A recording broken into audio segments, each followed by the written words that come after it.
ஐயா வணக்கங்க ஐயா. மணி சார் வணக்கம். வணக்கம் ஐயா. கும்பாபிஷேகம் அருள்மிகு மகாசக்தி குபேர வாராகி அம்மனோட கும்பாபிஷேகம் நடக்கிறதுக்கு செப்டம்பர் 17 கிட்டத்தட்ட மிகப்பெரிய ஒரு கால்ஸ் வந்துகிட்டே இருக்குங்க ஐயா. நாங்களும் நிறைய பங்களிப்பு கொடுக்கணும்னு நேர்கள் நிறைய பேர் கோரிக்கை வச்சிருந்தாங்க. நீங்க அதை பத்தி கொஞ்சம் சொல்லுங்க. நிறைய கொடுத்துக்கிட்டு இருக்காங்க ஐயா. கண்டிப்பாங்க. மித்ரா டிவி, பக்தி யுகம் எல்லா அன்பர்களுக்கும், மந்த்ரா டிவி எல்லா அன்பர்களுக்கும் மற்றும் தமிழகத்தில் இருக்கிற அத்தனை அன்பர்களையும் இருகரம் கூப்பி கும்பாபிஷேகத்துக்கு வருக வருக என வரவேற்கிறேன். இதில் வந்துங்க செப்டம்பர் 17 மதுரை மீனாட்சி அம்மன் கோயிலுடைய கும்பாபிஷேகம் நடக்கிற அன்னைக்கு மகாசக்தி குபேர வாராகி அம்மனுடைய ஆலய கும்பாபிஷேகம் பிரம்மாண்டமாக நடக்கிறக்கியா. பிரம்மாண்டமாக அதை என்னுடைய அன்பு மாணவர்னு சொல்லலாம், என்னுடைய நண்பர்னு சொல்லலாம், எங்கள் குடும்ப உறுப்பினர்னு சொல்லலாம்.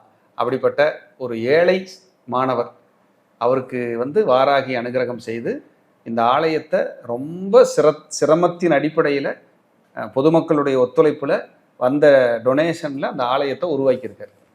மெல்ல மெல்ல மெல்ல மெல்ல மெல்ல உருவாக்கி இன்னைக்கு கும்பாபிஷேகத்துக்கு வந்துருச்சு. செப்டம்பர் 17 இன்னொரு 40 நாள் இருக்குது. இந்த வீடியோ பண்ணுற நாள்லேருந்து ஒரு 40 டேஸ் இருக்குன்னு. இந்த கும்பாபிஷேகத்துக்கு நிறைய பேர் பொருளுதவி, நிதியுதவி செஞ்சுருக்காங்க, செய்யறக்கா சொல்லியிருக்காங்க. அவங்க எல்லாருக்குமே இந்த நேரத்தில் நான் நன்றி சொல்ல கடமைப்பட்டிருக்கிறேன். உண்மையிலேயே உங்களுடைய ஒத்துழைப்பு இல்லைன்னா இது நடக்கிறதுக்கு வாய்ப்பே இல்லை அப்படிங்கிறத நான் மானசீகமாக சொல்லிக்கிறேன். மகாசக்தி குபேர வாராகி அம்மன் 6.25 அடி உயரங்கய்யா, 8 திருக்கரங்களோடு இருக்காங்கய்யா. அவங்களுக்கு இந்த கும்பாபிஷேகம் ஐயா கிட்டத்தட்ட ஒரு மிகப்பெரிய பல ஆயிரம் மக்கள் அந்த இடத்துக்கு வர்றாங்க, கூடுறாங்க அப்படிங்கிறது தான் இதில் ஒரு ஆச்சரிய விஷயமா நான் பார்க்குறேன். அந்த இடங்கய்யா வடக்கு நோக்கி அம்மன். இன்னைக்கு சொல்கிறேன், இது வார்த்தைக்காக சொல்லலை, அங்கே வந்தவங்களுக்கு உணர்வாங்க, தெரியும். அந்த இடத்துக்கு நீங்கள் வழிபட்டுட்டு போகும்போது உங்கள் லைஃப் மாறும். அந்த வாராகியினுடைய ஆசிகள் உங்களுக்கு கிடைக்கும். தேய்பிறை பஞ்சமி, வளர்பிறை பஞ்சமி இரண்டும் விமர்சையாக ஹோமங்களோடு அன்னதானத்தோடு நடைபெற்று கொண்டிருக்கிறது.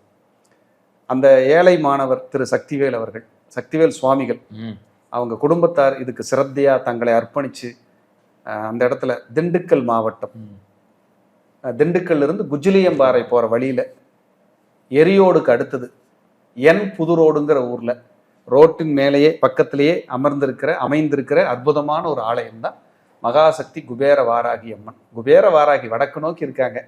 ஒரு தாற்பரியமான கோயிலுங்கய்யா. அதுக்கு பின்னாடி ஒரு சின்ன வரலாறு, அருமையான வரலாறு இருக்குங்கய்யா. அந்த இடத்துக்கு ஏன் அந்த அம்பாள் அங்கே வந்தாங்கன்னு சொல்லி மதுரையிலிருந்து அவங்களும் வந்திருக்காங்க. அம்பாள், அந்த அம்பாள் ஒரு அற்புதமாக இருக்காங்க. உண்மத்த பைரவர் அங்கே வர்றாங்க. உண்மத்த பைரவர் நம்ம அம்பாளுடைய கணவர் உண்மத்த பைரவர். இனி உண்மத்த பைரவருங்கிறது படிப்புக்கான கடவுள்ங்கய்யா, பைரவருங்கய்யா. அது நிறைய பேருக்கு இனி நம்ம கொடுக்க போறோம். கண்டிப்பா அதை நம்ம ஒரு வீடியோவா அடுத்தது பண்ணுவோம்.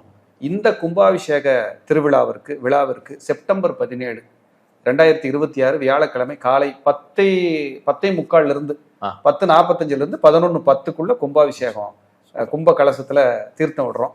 நிறைய காசி தீர்த்தம், ராமேஸ்வர தீர்த்தம், கைலாஸ் தீர்த்தம், கிட்டத்தட்ட ஒரு 11 தீர்த்தங்கள் அங்கே வரவழைக்கப்பட்டிருக்குங்க. வந்திருக்கு. காசி போய் அடியேனே எடுத்துகிட்டு வந்தேன். அடியேனே போய் தான் காசியில் எடுத்துகிட்டு வந்தேன். போய் எடுத்துகிட்டு வந்து எங்கள் நண்பர்கள் நாங்கள் எல்லாம் போய் தான் குழுவாக குடும்பத்தோடு போய் தான் நாங்கள் எடுத்துகிட்டு வந்தோம். எடுத்துகிட்டு வந்து அம்பாளுக்காக நாங்கள் கொடுத்துருக்குறோம். ராமேஸ்வரம் போய் நாங்கள் எடுத்துகிட்டு வந்தோம். எடுத்துகிட்டு வந்து கொடுத்துருக்குறேன். இதுவே எனக்கு ஒரு பெரிய கைங்கரியமாக நான் நினைக்கிறேன். இதில் என்ன இதுன்னா, உங்கள் எல்லாரையுமே கும்பாபிஷேகத்துக்கு வர வைக்கிறேன். கண்டிப்பாக நீங்கள் எல்லாரும் வாங்க. இப்பவே நிறைய பங்களிப்பு இருக்கு நிறைய. இன்னும் நான் என்ன சொல்றேன்னா, கும்பாபிஷேகத்துக்கு நாங்களே ஏதாவது பங்களிப்பு பண்ணலாமா அப்படின்னு சொல்லி அவங்களுக்கு மைண்ட்ல இருக்கும். நிச்சயமா பண்ணலாம். ஹோமங்கள் இருக்கு, அன்னதானம் இருக்கு, நிறைய அந்த பேக் போட்டு கொடுக்குறாங்க, அந்த இது பிரசாதம் கொடுக்குறாங்க. கும்பாபிஷேகத்துக்கு நிறைய செலவுகள் இருக்கு. இவ்வளவும் அந்த ஆலயத்தில் இருக்கு. ஏன்னா இது ஒரு பெரிய குடும்பம், அவங்க பெரிய வசதி உள்ளவங்க கட்டலை. ஒரு ஏழை மாணவர் திரு சக்திவேல் சுவாமிகள், அவர் ரொம்ப, நீங்க அவரை போய் பார்த்தீங்கன்னாலே தெரியும் என்னடா இப்படி இருக்கிறாரு, எப்படி இதை பண்ணாங்கன்னு சொல்லுவாங்க. அதுல கடவுளர்களால வராகியினுடைய புண்ணியத்துல எனக்கு ஒரு கைங்கரியம் கிடைச்சது, பங்களிப்பு கிடைச்சது.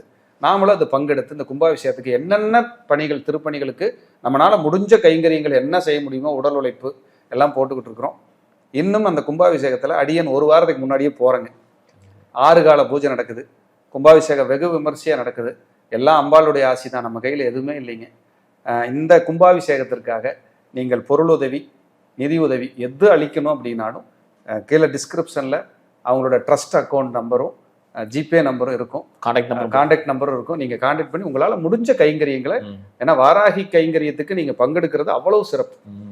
ஏன்னா நிறைய பேர்த்துக்கு கடன், எதிரி, சூன்ய தோஷம், நெருக்கடி, இது மாதிரி நிறைய நம்ம பார்த்துருப்போம். ஒரு வாய்ப்பாக கூட ஒரு வாய்ப்பாக எடுத்துக்கலாம். இது அதனால தான் சொல்கிறேன், இது வந்து வாய்ப்பாக எடுத்துக்கிட்டு நீங்கள் பங்களிக்கலாம். கண்டிப்பாக அப்படி பங்களிப்பு செய்யும்போது அந்த அன்னையின் பேரருள் உங்களுக்கும் உங்கள் குடும்பத்தாருக்கும் நிச்சயமாக பரிபூர்ணமாக கிடைக்கட்டும் சொல்லி உங்கள் எல்லாத்தையும் கும்பாபிஷேகத்தில் அடியேனும் சந்திக்கிறேன். எல்லாரும் வாங்க, கும்பாபிஷேகத்தில் மீட் பண்ணுவோம். மாபெரும் அன்னதானம் காலையில் 9 மணியிலிருந்து ஈவினிங் வரைக்கும் இருக்கும். நிறைய பல ஆயிரம் பேர் வருவாங்கன்னு எதிர்பார்க்குறேங்கய்யா. நிறைய பேர் டொனேஷன், ஃபுட்டுக்கு எல்லாத்துக்குமே கைங்கரியத்துக்கு ஏற்றுக்கிட்டு இருக்காங்க. நீங்களும் செய்யுங்க. உங்கள் எல்லாரையும் நானும் ஆலயத்தில் சந்திக்கிறேன். ரொம்ப சந்தோஷம். நன்றி, வணக்கம், வாழ்க வளமுடன்.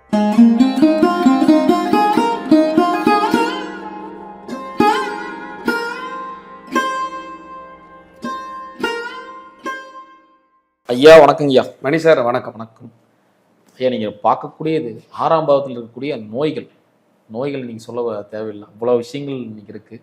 எவ்வளோ தூரம் பொருளாதாரம் வளருதோ அந்த அளவுக்கு நோய்கள் நிறைய சேர்ந்துருச்சுங்கய்யா. ஜோதிட ரீதியாக தீராத நோய்களை தரக்கூடிய 6, 8, 12ஆம் பாவம், அதை பற்றி நம்ம பேசலாங்கய்யா. நிச்சயமாக நல்லபடியாக பேசுவோம். மித்ரா டிவி அன்பர்களுக்கு என் அன்பான வணக்கம். மணி சார், இந்த காணொளியை பார்க்குற எல்லாருமே நோய் இல்லாமல் வாழணும்னு நான் முதல்ல வேண்டிக்கிறேன். கண்டிப்பாக என்னோட அன்பான வேண்டுதல், இறைவனை நான் வேண்டிக்கிறேன். ஏன்னா சார், நோய்ங்கிறது வந்து மிக கொடுமையானது சார். பல்லு வலி வந்தால் கூட, தலைவலி வந்தால் கூட தாங்கிக்க முடியாது. அது மைக்ரேன் தலை இதெல்லாம் படுத்தும். அந்த மைக்ரேன் வரும்போது கண்ணு முன்னாடி ஏதோ பறக்கிற மாதிரி இருக்கும், மெய். அப்புறம் வந்து தலைவலியை உருவாகி அதை அவங்க அனுபவித்து இந்த ஈவினிங் வரைக்கும் இரிட்டேஷன்லேயே இருப்பாங்க. இப்படியெல்லாம் நோய் இருக்குது சார். இந்த நோய் எதனால சார் வருதுன்னா, முழுக்க கர்மா தான். நோயை கொடுக்கறது கர்மா தான் மெயின் காரணம். உங்கள் ஜாதகத்தில் தாய் வழி கர்மா அதிகமாக இருந்தால் நோய் அதிகமாக இருக்கும். தாய் வழி கர்மா அதிகமாக இருந்தால் நோய் அதிகமாக இருக்கும். பிதிர்வழி கர்மா அதிகமாக இருந்தால் வாழ தகுதி இல்லாமல் நம்மளை பண்ணும். ரெண்டுமே டிஃப்ரெண்ட் இருக்கு. பொதுவாக கர்மான்னு ஒதுக்கிட முடியாது. இதுக்கு மூல காரணம் தாய் வழி கர்மா. உடல் சரீரத்தை குறிப்பவன் சந்திரன். உடல் சரீரத்தை குறிப்பவன் சந்திரன். நோயை குறிக்கின்ற இடம் 6ஆம் இடம். ஒரு ஜாதகத்துல ஒரு ஜாதகருக்கு, ஒரு ஜாதகம் பார்க்க வர்ற ஒரு நபருக்கு நோயினுடைய நுழைவு வாயில், என்ட்ரி கேட் அப்படின்னா 6th 6ஆம் இடம் தான். உங்களுக்கு 6ஆம் அதிபதி எங்க இருக்காரோ அந்த நோய் உங்களை டச் பண்ணாம போகாது. 6ஆம் அதிபதி லக்னத்தில் இருந்தால் தலைவலி, கண்ணு, பல்லு, முகம். 2ல் இருந்தால் தொண்டை, பல்லு, பேச்சு, ஏதோ 3ல் இருந்தால் காது, மூக்கு, தொண்டை, கம்யூனிகேஷன், காது கேட்கறது, மந்தத்தன்மை. 4ல் இருந்தால் நுரையீரல், சளி, தொந்தரவு, ஏதாவது ஒன்று. ஆக மொத்தம் எல்லாத்துக்கும் வியாதி இருக்கும். எனக்கு வியாதி இல்லைன்னு ஒரு ஆள் கூட இந்த பிறவியில சொல்லவே முடியாது. ஒரு சின்னதாவது அவங்கள வருத்தாம போகாது. அப்போ ஹெல்த்துக்கு வந்து இம்பார்ட்டன்ட் கொடுக்கணும். பணம் சம்பாதிக்கிறோம், வாழ்கிறோம், போகிறோங்கிறதெல்லாம் அப்புறம். நோய் இல்லாமல் வாழ்கிறது தான் நீங்கள் முதல் பணக்காரன். கண்டிப்பாக. நான் கோடீஸ்வரன், நான் 100 கோடி வச்சிருக்கிறேன், 1000 கோடி, அவங்கெல்லாம் பணக்காரங்க கிடையாது. யாருக்கு வியாதி இல்லையோ அவங்களே கோடீஸ்வரர்கள், அவர்களே நிம்மதியானவர்கள், அவர்களே நலம் விரும்பிகள். வேற வழியே. ஏன்னா அவங்க நல்லா இருந்தால் தானே மற்றவங்க நல்லா இருக்குன்னு நினைப்பாங்க. அவங்க நல்லா இல்லைன்னு நீங்கள் என்ன பண்ணிடுவீங்க? 6ஆம் இடம்ங்கிறது தொடக்க நோய், என்ட்ரி கேட். உங்கள் ஜாதகத்தில் 6ஆம் அதிபதியை விட லக்னாதிபதி பலம் குறைஞ்சாருன்னா வியாதி ஸ்டார்ட் ஆகுது. 6ஆம் அதிபதி பலம், லக்னாதிபதி பலம், நோய் குணமாகுது. வந்த நோய் குணமாகுது. 6ஆம் அதிபதி பலமா இருந்து லக்னாதிபதி கெட்டு போய் 8ஆம் இடத்தில் பாவிகளா இருந்தா அந்த நோயை டிசீஸா மாறி, குரோனிக் டிசீஸா மாறி சர்ஜரி வரை கொண்டு போயிடுது. இப்படி அந்த நோயை தரம் பிரிச்சுட்டே வரலாம். ஒரு மனுஷனுக்கு நோய் வர்றத ஜாதகத்தை பார்த்த உடனே நீங்க எப்படி சொல்லலாம் அப்படின்னா, உங்க ஜாதகத்துல ஹை டிகிரி பிளானட் எதுன்னு பாருங்க. ஹெச்டி பிளானட் அதிக பாகை பெற்ற கிரகம்னு இருக்கும், அந்த நோய் வரும். குறைந்த பாகை பெற்ற கிரகம் எதுன்னு பாருங்க, அந்த நோய் வரும். வராம போகாது. இது வந்து நீங்க ஈஸியா சொல்லிடலாம். அதிக பாகை பெற்ற கிரகத்தின் நோய் கன்ஃபார்ம், குறைந்த பாகை பெற்ற கிரகத்தின் நோய் கன்ஃபார்ம். ஒரு கிரகம் நீசமடைந்தால் அந்த நோய் கன்ஃபார்ம், ஒரு கிரகம் உச்சமடைந்தால் அந்த நோய் கன்ஃபார்ம். இது வராமல் நீங்கள் கடக்கவே முடியாது, வந்தே தீரும். கன்னியில் எந்த கிரகம் இருக்கிறதோ, விருச்சிகத்தில் எந்த கிரகம் இருக்கிறதோ, மீனத்தில் எந்த கிரகம் இருக்கிறதோ அந்த நோய் கன்ஃபார்ம். அது சார்ந்த நோய் லேசாவது டச் பண்ணிட்டு தான் போகும். உதாரணத்துக்கு கண்ணியில் யாருக்காவது குரு சனி இருக்குது, 1980 பிறந்தவங்களுக்கு அஜீரண கோளாறு, கேஸ்ட்ரிக் ப்ராப்ளம், வயிறு உப்பசம், மன அழுத்தம், நிறைய நேரம் ஹார்ட் ஒர்க் பண்ணுறேன், தூக்கம் இல்லை, இதெல்லாம் சொல்லுவாங்க. மனநோய்க்கு காரகர் சந்திரன். ஒவ்வொரு கிரகத்துக்கும் ஒரு நோய் சார். சந்திரன் மனநோய் சார், மென்சஸ் ப்ராப்ளம் சார், பெண்களுக்கு கர்ப்பப்பை மென்சஸ் ப்ராப்ளம் மனநோய் சார், ஆண்களுக்கு மனநோய் சார், சந்திரன் சம்மந்தப்பட்ட. செவ்வாய் சம்மந்தப்பட்ட பல்லு சார், எலும்பு மஜ்ஜை ரத்தம் சார், சிவப்பணு வெள்ளையனுக்கு எது இருந்தாலும் சரி சார். புதன் சம்மந்தப்பட்ட ஸ்கின்னு சார், நரம்புங்க, மறதிங்க, ஞாபக சக்தி குறைவுங்க. குரு கல்லீரல், மேஜர் பெரிய ஆர்கன்ஸ் பூரா குரு தான். கல்லீரல், கணையம், பெருங்குடல்கள், மூளை, இந்த மேஜர் பெரிய ஆர்கன்ஸ் பூராமே குருங்க. வயிறுங்க, வயிறுங்க.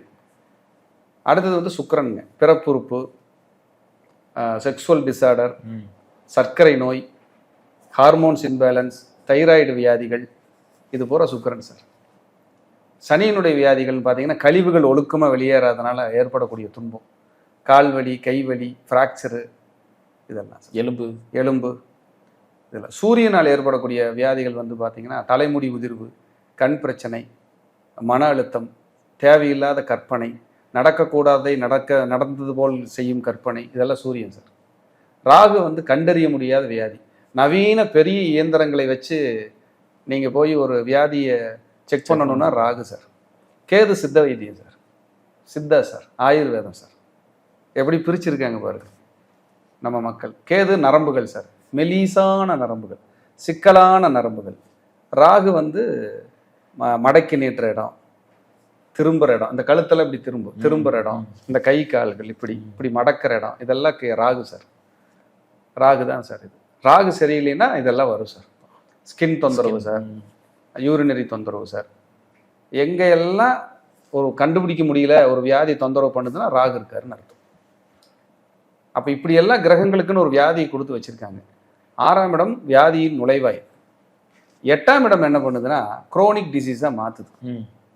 சர்ஜரி, விபத்து, ஃப்ராக்சரு, பிளாஸ்டிக் சர்ஜரி, வெட்டி மாற்றுறது, உறுப்பு வேற உறுப்பு ஒட்ட வைக்கிறது, காலில் இருந்து நரம்பு எடுத்து ஹார்ட்டுக்கு போகிறதுக்கு பிளாக் ஆயிடுச்சுன்னு சொல்லி பைபாஸ் பண்ணுறது, இது எல்லாமே 8ஆம் பாவம் சார்.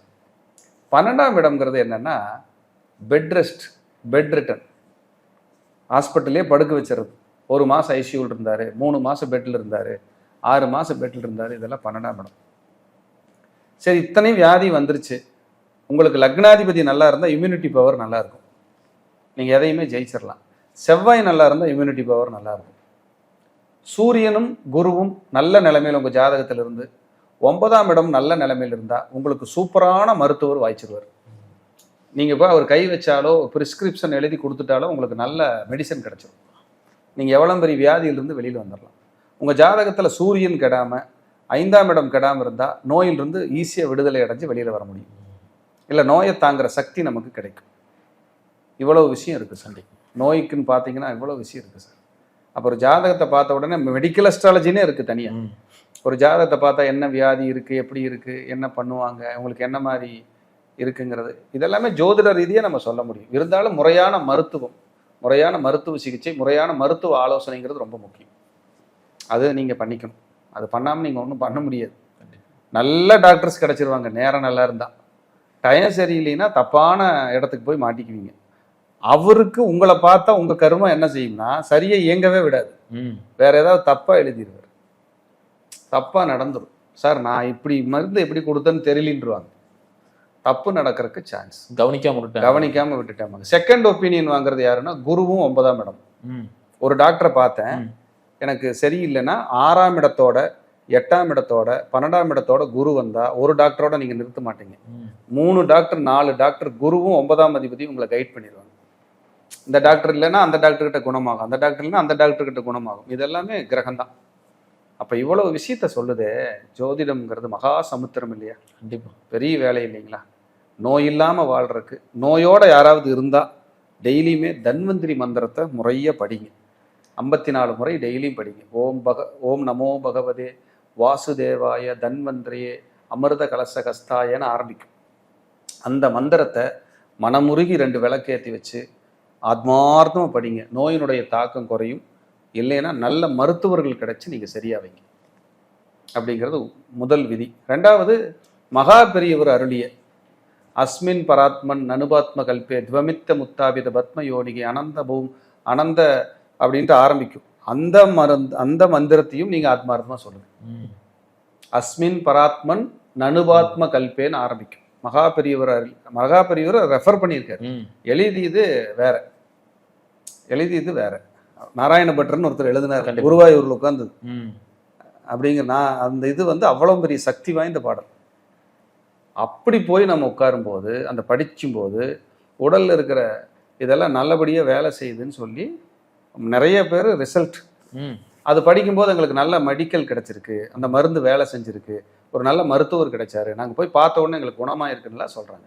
நீங்க இந்த பரிகாரத்தையும் இந்த மந்திரங்களையும் எடுத்துக்கொண்டு முறையான சிகிச்சையும் முறையான வைத்தியமும் பார்க்கும்போது உங்களுக்கு இறையருளால் குருவருளால் நல்லதே நடக்கும் அப்படின்னு சொல்லிட்டு, முடிஞ்சா தன்வந்திரி ஹோமம் பண்ணுங்க.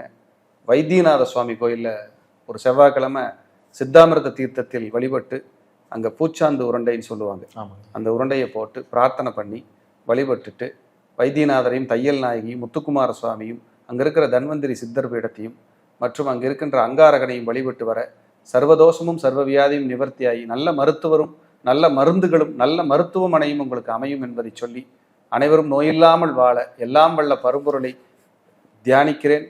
வாழ்க வளர்க. நன்றி, வணக்கம். நன்றி.